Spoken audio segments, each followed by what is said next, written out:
ഒന്നൊന്നര ഉറക്കം കഴിഞ്ഞിട്ട് 1 മണി 2 മണിക്ക് ക്രേവിങ്സ് കണ്ട് വയറെന്നെ വിടാതെ പിടിച്ചപ്പോൾ ഞാൻ അങ്ങോട്ട് എണീറ്റ് നൂഡിൽസ് ഉണ്ടാക്കാമെന്ന് വിചാരിച്ചു. ഞാൻ വെയിറ്റ് ലോസ് ചെയ്യണില്ലായത് കൊണ്ടും നമ്മളെല്ലാവരും അങ്ങനെയാണല്ലോ, വെയിറ്റ് ലോസിൽ എന്തെങ്കിലുമൊക്കെ കഴിക്കണം എന്ന് തോന്നുമ്പോൾ നോ ഷുഗർ അല്ലെങ്കിൽ ഹെൽത്തി ആട്ട അങ്ങനെയൊക്കെ നോക്കില്ല. അതുപോലെ ഞാനും ആട്ട വെച്ചിട്ടെടുത്താണ്. വെളിച്ചം ദുഃഖമാണ് ഉണ്ണി, തമസല്ലോ അങ്ങനെ എന്തോ പറയുമല്ലോ. ഈ വെളിച്ചം കാരണം എൻ്റെ വീഡിയോസ് ഒട്ടും ക്ലിയർ ആവാറില്ല. ഞാൻ ആരും കാണാതെയാണ് വീഡിയോസ് എടുത്തുകൊണ്ടിരിക്കുന്നത്, ഒരു ചെറിയ സൗണ്ട് പോലും ഇല്ലാതെ. അപ്പോൾ നമുക്ക് 5 മിനിറ്റ് കൊണ്ട് ഇത് വേഗം ഉണ്ടാക്കിയിട്ട് വരാം. അതിൻ്റെ റീസൺ എന്താണ് ഞാൻ സൗണ്ട് ഉണ്ടാക്കാത്തതെന്ന് വെച്ച് കഴിഞ്ഞാൽ, എന്നും കാലത്ത് അമ്മയുടെ വക എന്നും നല്ലപോലെ ആട്ട് കിട്ടാറുണ്ട്.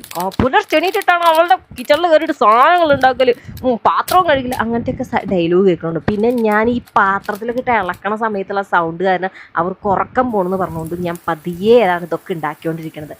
മസാല മണപ്പിക്കൽ എൻ്റെ ഒരു വീക്ക്നെസ് ആയതുകൊണ്ട് മസാലയിലെ പൊതുവേ എന്ത് പാക്കറ്റ് ഉണ്ടെങ്കിലും ഞാൻ മണപ്പിക്കും. അപ്പം എന്നതൊക്കെ പണി കിട്ടുകയെന്ന് അറിയില്ല. അപ്പം ഞാൻ എപ്പോഴും മുട്ടയും ക്യാരറ്റും വെച്ചിട്ടാട്ടോ നൂഡിൽസ് ആയാലും മാഗി ആണെങ്കിലും എന്തും ഉണ്ടാക്കുള്ളൂ.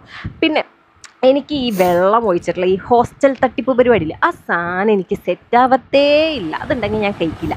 കാണുമ്പോൾ കുറച്ച് കരിഞ്ഞ ലുക്ക് ഉണ്ടല്ലോ, പക്ഷെ അത് കരിഞ്ഞിട്ടില്ല, നല്ല ടേസ്റ്റ് ഉണ്ട് കേട്ടോ. അതെന്താ ലുക്കെന്ന് എനിക്കറിയില്ല, പക്ഷെ നല്ല മണവും അങ്ങനെ വായിലൊക്കെ വെള്ളം വരുന്ന രീതിയിൽ പോലുള്ള മണമായിരുന്നു അത്. അപ്പോൾ നമുക്ക് കഴിക്കാം. ഇതിൻ്റെ ആ ഒരു ഫീല് പറഞ്ഞറിയിക്കാൻ പറ്റില്ല കേട്ടോ.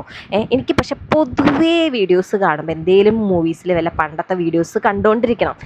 അത് കണ്ടാലേ എനിക്ക് വയറ്റിൽ നിന്ന് ഇറങ്ങുള്ളൂ. ഓ മൈ ഗേഡ്, ആ എക്സ്പ്രഷൻ കണ്ടോ, ആ തടവൽ കണ്ടോ, അതെന്തുകൊണ്ടാണെന്നറിയോ, ആ ഒരു ഫീലുണ്ടല്ലോ, അതുകൊണ്ടാണ്. ഓക്കെ, അപ്പോൾ ഞാൻ പോയി സിനിമ കണ്ടിട്ട് വരാം കേട്ടോ.